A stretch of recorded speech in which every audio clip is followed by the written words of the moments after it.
Hello guys, good morning. Magko-coffee tayo guys. Black coffee. Tapos lagyan natin ng 1 teaspoon brown sugar lang. Coffee lang ako guys. Saka breakfast ko banana, isang banana. Saka real ko biscuit. Ito lang breakfast ko kasi medyo mataas ang sugar, so hindi tayo pwedeng kumain ng kanin kasi kailangan natin uminom ng maintenance. Kaya black coffee is okay lang kasi siguro 4 days na rin na hindi ako nag-coffee, so pwede rin. So guys, naka-ano na po ako kasi kagabi linabas na namin yung Christmas tree na ginamit po namin last year. Last year pa namin yan ginamit. Tapos yung mga dekorasyon niya is tinago din namin para hindi na kami bibili itong darating na ano. Actually pang ano na po ito, pang 3 years na po. Pangatlong taon na po ito. Tinatago lang namin. So, perfect pa rin siya. Anyway, ang Christmas po dito sa Middle East is hindi gaano nafe-feel. Kasi nga, minsan, kung ang Christmas nagkataon sa weekdays, may trabaho, at saka ngayon, limit po yung hindi ka masyadong magka-bongga. Basta dito sa Middle East, guys, is hindi po natin na-celebrate ang bonggang Christmas. Although, ewan ko lang ngayon kung may simbang gabi. Last year, mayroon po. At hindi ko alam ngayon kung mayroon pong simbang gabi itong darating na Christmas. Breakfast po tayo guys.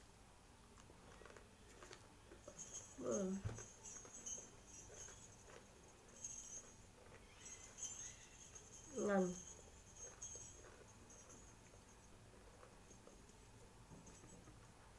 Mag-uumpisa ho kami na magdedekorasyon baka mamaya o mamayang gabi.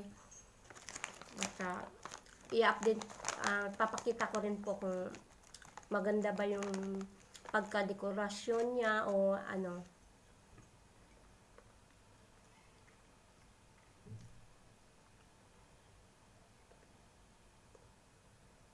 Sabihin ko. Siguro, mahigit 100 feet siguro yan. O 100 feet kasi nakapatong po siya sa table. So, okay, perfect na perfect pa rin siya guys. Pangatlong taon na namin yan na ginagamit. Tsaka yung mga niya rin. Mga dekorasyon niya.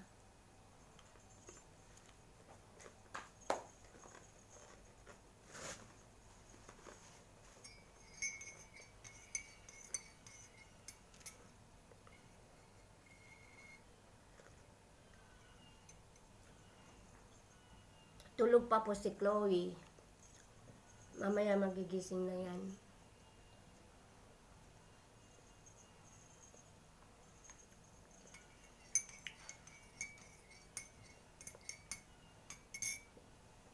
Marami pa rin yung siyang Ayan.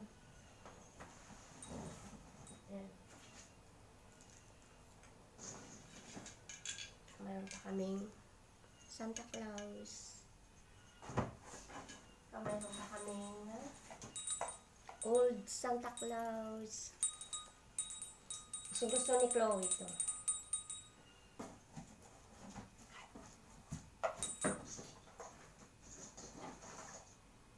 Marami pa rin siyang mga dekorasyon. Ano yung sasabihin ko?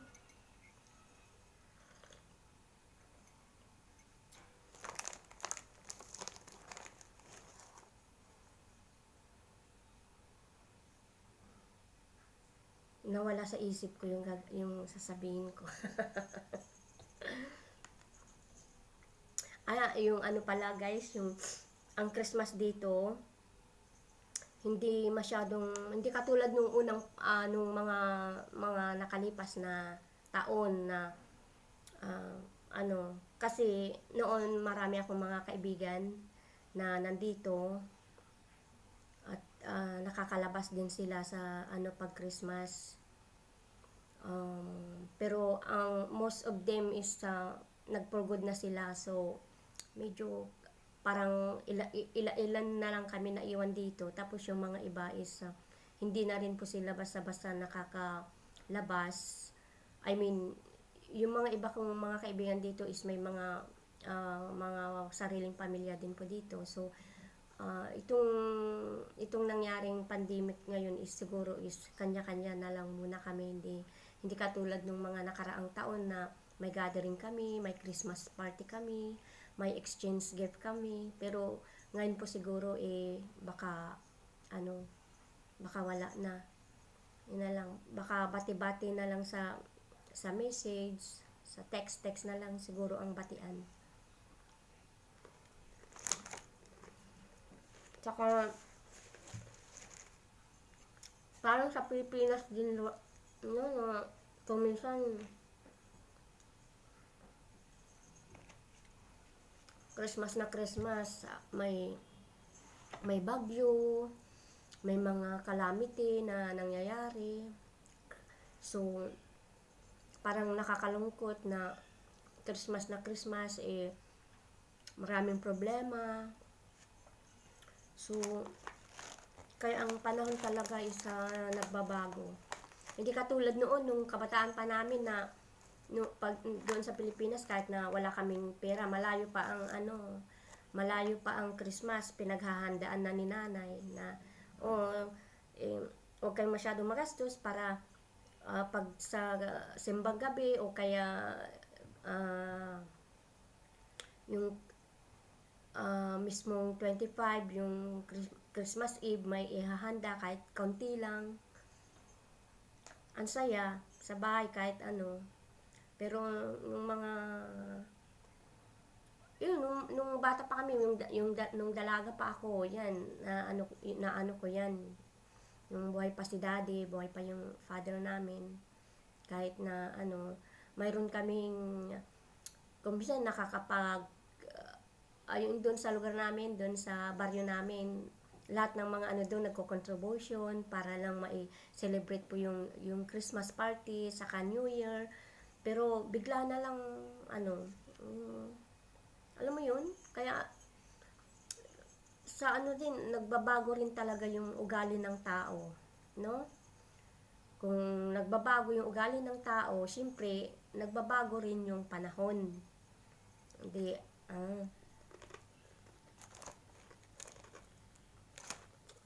Hindi po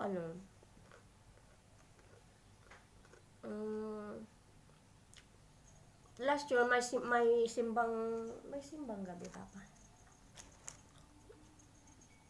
Kung baga sa church lang, pag nagsisimbang gabi ka, doon mo lang talaga nararamdaman yung spirit ng Pasko pag nandun ka sa simbahan, kasi maraming tao, maraming nagkakantahan, ganun. Pero pag uwi mo sa Pilipinas, pag uwi mo sa bahay, parang nalulungkot ka na kasi siyempre kayo-kayo lang, hindi kompleto ang pamilya mo, ganyan, kayo-kayo lang na kung minsan hindi na nasi-celebrate dahil pagod ka, ganyan, dahil may kinabukasan, may trabaho ka, ganun. Hindi katulad po sa Pilipinas na pag Christmas talaga is holiday. Pero yun na nga yung sinabi ko kanina na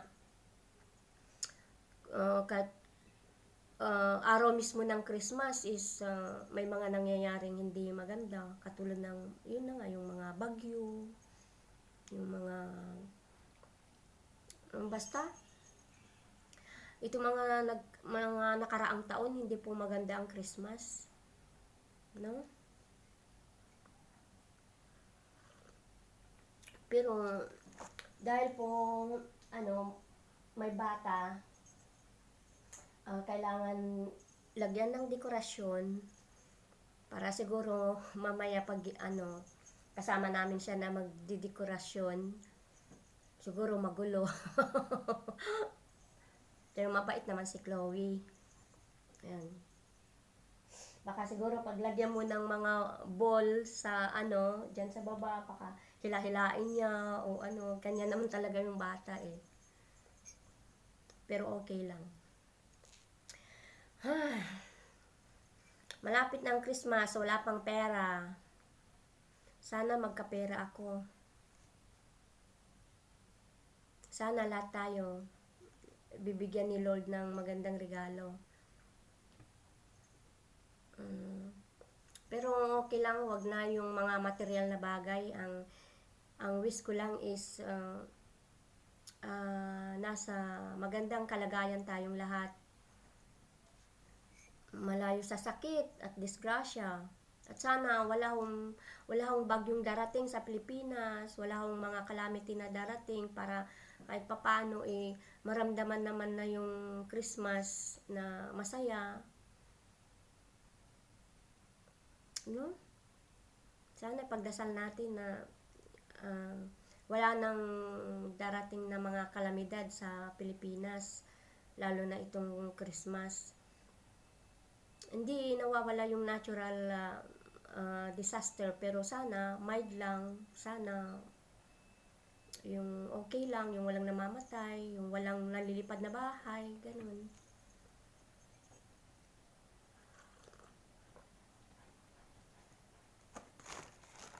At nakakalungkot din yung nangyari sa katulad nga itong nakaraan na kalamidad sa Cagayan.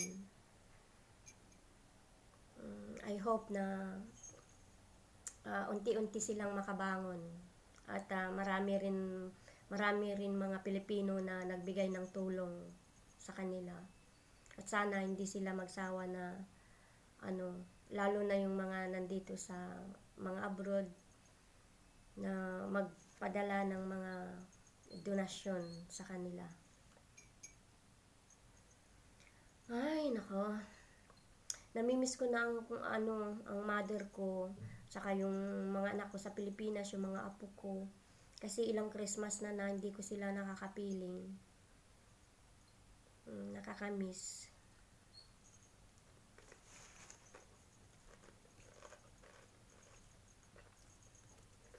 Kung minsan nga, masaya ka nga dito, pero sa Pilipinas, kung minsan wala silang kahanda-handa kasi ang aga-aga, nag-i-emote. Nakakaiyak. Kasi 4 years na rin na hindi ko nakita yung mga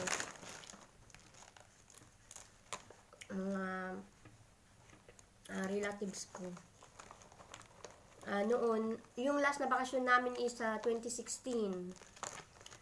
Pero noon yearly kami na umuwi, babakasyon. Pero yung last na bakasyon namin is 2016. So 17, 18, 19 itong year na to, so bali 4 years na. So marami na akong utang sa mga apo ko na pasalubong. Malalaki na rin siguro sila. Yung panganay ko po kasi na anak is mayroon ng 3 anak.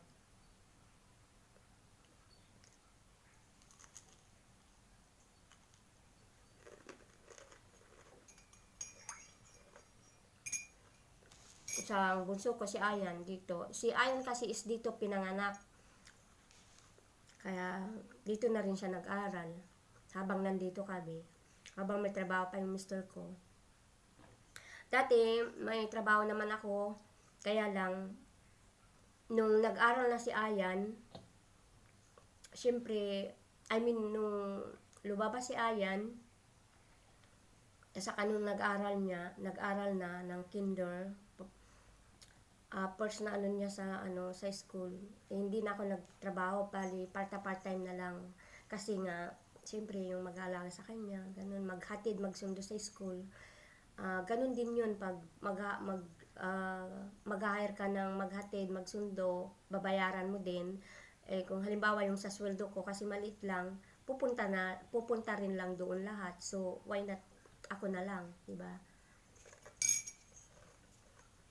Saka ngayon wala akong, nung nag-close po yung school na pinagtatrabahoan ko, tamang-tama naman na buntis na yung pinagbubuntis si Chloe, hanggang sa lumabas siya. So ako na lang po nag-alaga hanggang ngayon.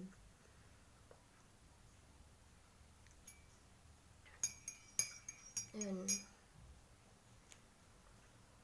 Bagay ko ba? Mukha ba akong bumata? Ayan. So, patapos na po akong lalagyan namin yan ng dekorasyon, guys. At ipapakita ko rin po sa inyo. I-update ko po. At saka husgaan nyo po kung maganda pa ang pagka-dekorasyon o hindi. So, yun lang po. Good morning po sa inyo. Salamat. At nagpapasalamat pa rin ako sa mga nagsusubscribe sa akin at nanonood sa mga videos ko kahit papaano. Pero hindi pa rin umuusad.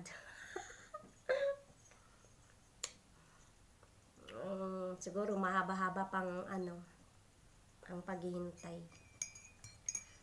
Hintayin ko lang na makapagbakasyon kami sa Pilipinas at siguro araw-araw talaga ako mag-vlog kasi lahat ng doon. Marami kasi yung pwedeng gawin doon kaysa dito. Dito wala ho eh. Hindi naman pwede yung araw-araw na mo dito sa bahay, nakakaano din. Minsan matutulog lang ako eh. Pag tulog si Chloe, matutulog pa ako.